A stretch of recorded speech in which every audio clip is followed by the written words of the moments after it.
Hey, y'all. Okay, welcome back to the podcast. Today, we're talking about what to do if you want to lose 30 pounds fast. So, this is essentially what I would do if I was starting my weight loss journey over in order to do it quicker and with more efficiency. And this is kind of a lot of what I teach to my clients in my program, a lot of the methods and strategies that we use to lose weight. So I'm going to share all of it with you today. It's going to be super helpful if you're starting your weight loss journey, whether it's 30 pounds or 100 pounds, it's all the same process.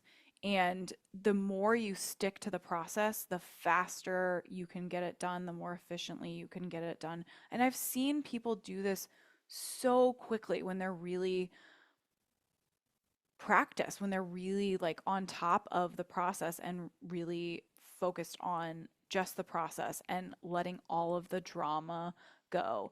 Weight loss can have so much drama, and the clients that really struggle with it are really caught up in the drama instead of just focused on the process. And like, all right, this is the next step, and whatever happened, happened. It's okay. I'm letting it go. I'm moving on. So, keep that in mind. If you've really struggled with weight loss in the past, it's probably because you're caught up in the drama. And it's really easy to get caught up in this.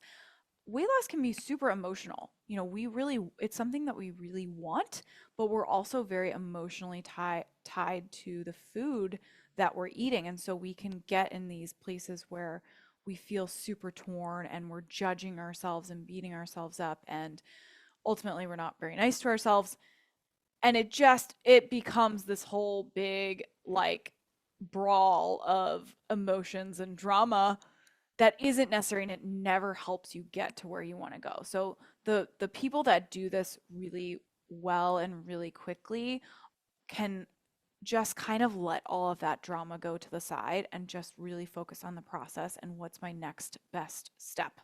Okay, I do want to say I offer free nutrition consultations where I provide you a roadmap to your weight loss success without dieting. So you can book that at my website, basically at meals.com. I'll put the link in the show notes, but that's basically it, meals.com. And if you click the button there, you can go book your call, and it is so helpful. Everyone that does this is like, thank you. So, like, I should have done this sooner. I feel like my eyes are opened about what I need to do and how I can actually move forward with this. A lot of times when we're in the weight loss, when we're trying to lose weight, we feel very stuck. We might have a little bit of motivation. Maybe we don't know where our motivation went. Ultimately, we feel like we're spinning around in circles and getting nowhere. And having a roadmap of like, these are the actual things that are holding me back, and this is what I need to do in order to lose weight successfully is so helpful. Actually, that would be one of my things that I would do if I was losing my 30 pounds all over again in order to do it faster. I would get a free nutrition consultation and really get some good advice from somebody who knows my struggle and has gone through it and helped others through it before. So helpful, so powerful. Okay, let's get into today's episode. So, um, first of all, first of all, I would book my roadmap nutrition, my free nutrition consultation. Second of all, get a journal and sit down and start asking yourself, what is going through my head when I'm overeating? Um, where this is going to be most helpful is to just pick a time that maybe that could be look like you're finishing up your work day, you've got to go pick up the kids, and you're always reaching for a bag of chips at that time. Or you're on the couch at night and, you know, the kids are finally in bed and it's Netflix time. It's finally some time for you. And so you're always like going to the kitchen and rummaging around for a snack. Or it might be anytime you feel super stressed out, you're wanting to get something, or so pinpoint that for yourself. It can look like a specific time of day. It can be surrounded by a particular set of circumstances, or it can be tied to an emotion that you're experiencing. But it's very helpful to just pick one time. To just blanketly say, why am I overeating? Isn't very helpful. It's way too general. Your brain really needs a very specific thing to focus on. And you can even retrograde this. So, like, go back to the last time. Actually, I don't know if I use that word properly. I was just coaching some of this today, and I may have said, I think I said like retrofit it. And I was like, did I even say that? I don't even know if that's right. And of course, I did it here. So that's fantastic. But you can even go back to the most recent time that you overate or that you feel like you were a little bit out of control in your eating and start asking yourself questions. What was going on in my head? Why did I do that? Why did I make that choice? Be neutral about this though. Going in and judging yourself, what's wrong with me? Why do I keep self-sabotaging? I say I want to lose weight, but then I do this. That's not useful. I was actually coaching somebody on that today, and I was like, judging yourself for overeating is like being mad that the dog barked because somebody knocked at the door. Like, it's not useful. You're not helping any that situation at all. You're just getting mad. You're not getting anywhere. You're not moving forward at all. You're not teaching the dog not to do that. You're not um, you know, alleviating anything for yourself, any emotional burden for yourself. It doesn't help. So, going into that situation in a neutral, like, I'm here to be curious and gain some insight about what's going on in my head when I'm eating. So journal, ask yourself some good questions. What was I thinking about when I had chips on the couch last night? What was I experiencing emotionally? What was I trying to avoid by eating the chips? A lot of times we are either trying to solve an emotion that we're going through, or we're trying to avoid experiencing an emotion. The part of our brain that's driving you to feel out of control with food and to overeat is pain and pleasure based. So it's trying to get out of pain and into pleasure, or avoid pain and stay in pleasure. So it's a lot of like, don't experience that. And food is always the pleasure in this scenario for you. If you're overeating, food is your pleasure. So it's helping you avoid pain or get out of pain in some way. And that pain usually looks like emotional pain. It's not like you broke your foot and you're wanting to eat. It's always emotional. It's always circumstantial. So think about like asking yourself questions like that. That's really going to help you not only be able to move forward from that, because sometimes when you start getting into this stuff, you're like, this is so stupid. I can't believe I'm even thinking this. I'm just not going to do that anymore. So many times I coach clients through situations like this, and they're like, once I show them what they're thinking in that situation, they're like, oh, I'm not doing that anymore. I'm done. And it can be that easy.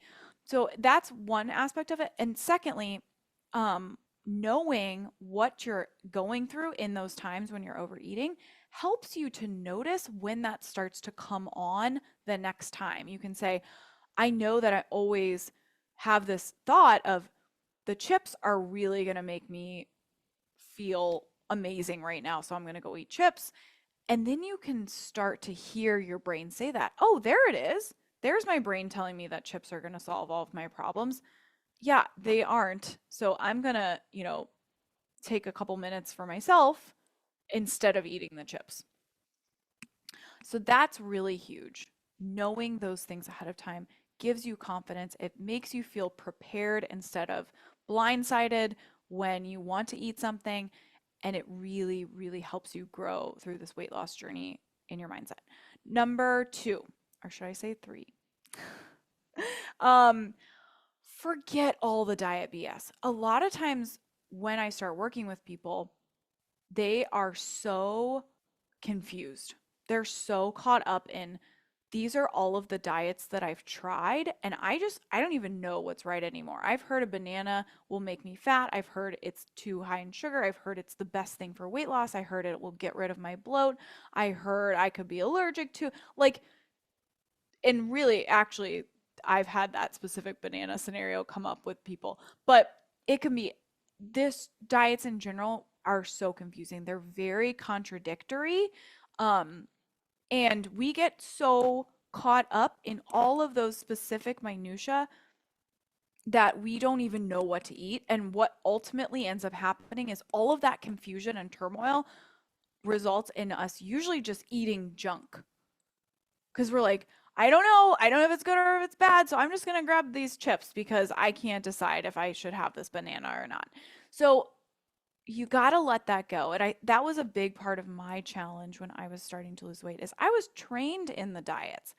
That's all we did in school was talk about diets and specific foods and lists of foods that we should and shouldn't have and how they would all affect your weight and all of those things. And that's all I did all day was prescribe diets to people. And so when I was trying to lose weight, I was very diet focused. What's the diet? What's the food plan? What should I not be eating? And ultimately, somebody who really understands a lot of that stuff, I got confused. I was confusing myself. I was like, I don't know anymore. I'm so confused by all of this diet stuff that I'm going to go eat some cookies because I can't process through all of this. You have to just drop the diet stuff. Your body, so this is what I teach now, and this is what ultimately really worked for me. And this is what allows you to be able to make wise food decisions and lose weight while living your life. It's by listening to your body because your body has all the information that you need. It knows how much food you need. It knows what foods feel good that it can digest and utilize. And it knows what foods it can't digest and really don't feel good for it. So you have to, but I can't tell you that. You have to discover that for yourself because what works for me might not work for you. And that's why part of why diets don't work because there isn't one blanket thing that works for everybody. You really ultimately need to be able to listen to yourself and what works for you in order to successfully lose weight. And then that can propel you through situations like going to a party.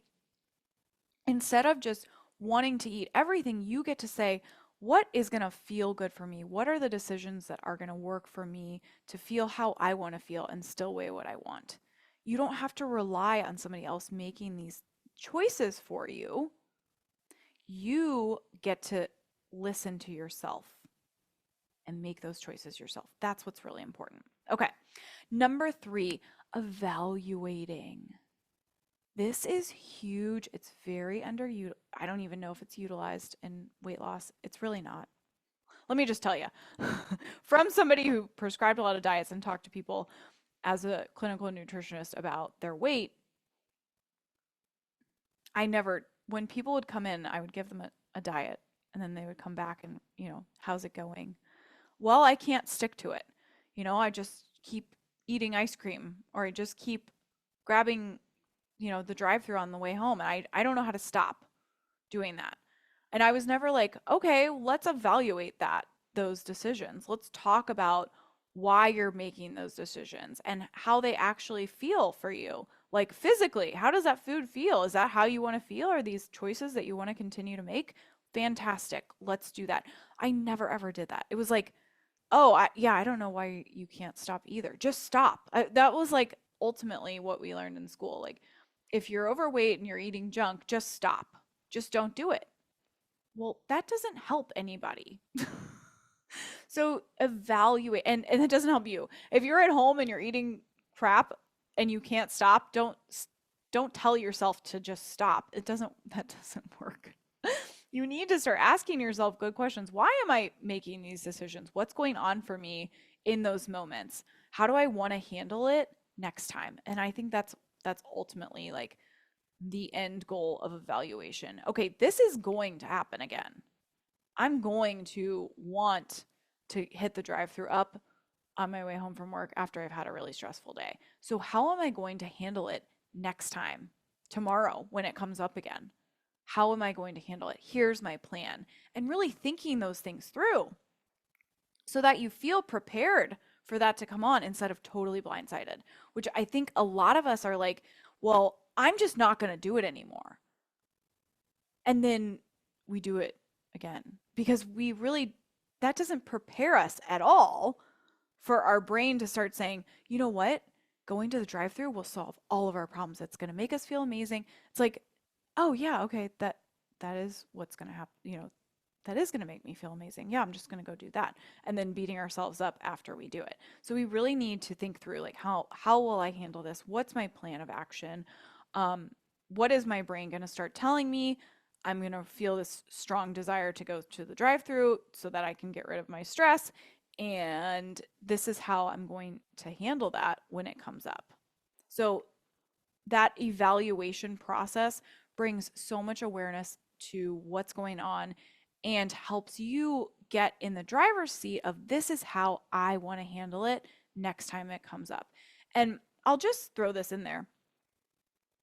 So I was on a group coaching, a bunch of my clients, and one of them to handle the holidays.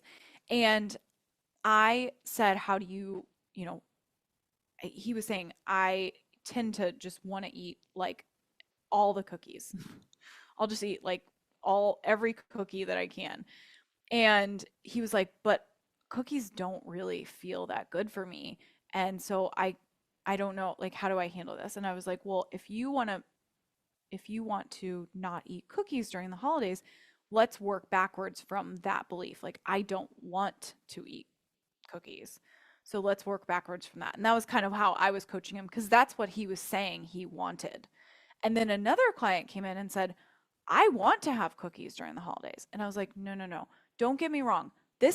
I'm not telling you that you can't have cookies during the holidays. I'm saying you make that decision for yourself. How do you want to have, like, what do you want for yourself? It's not for me to tell you, it's for me to guide you based on what you want. So that is always where I'm coming from. This is ultimately your decision. And anyone who tells you otherwise does not have your best interest at heart and probably isn't going to work out for you. It has to be what you want, it has to be your choice. And it ultimately always is. So you get to decide, do I want to be somebody who I just don't want to have cookies during the holidays? I would rather have some extra mashed potatoes. Or are you somebody who, I like cookies. I'm going to have cookies during the holidays. This is a part of my life that I always want to have. I just want to be able to enjoy one cookie and not want to eat the entire plate.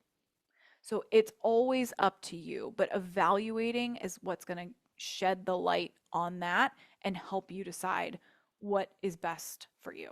Okay, that's what I've got for you today. If you have not signed up for your free nutrition consultation to get your roadmap for weight loss success, go to the link, my website, basicallyatmeals.com, and do that now. And I will see you there. Bye bye.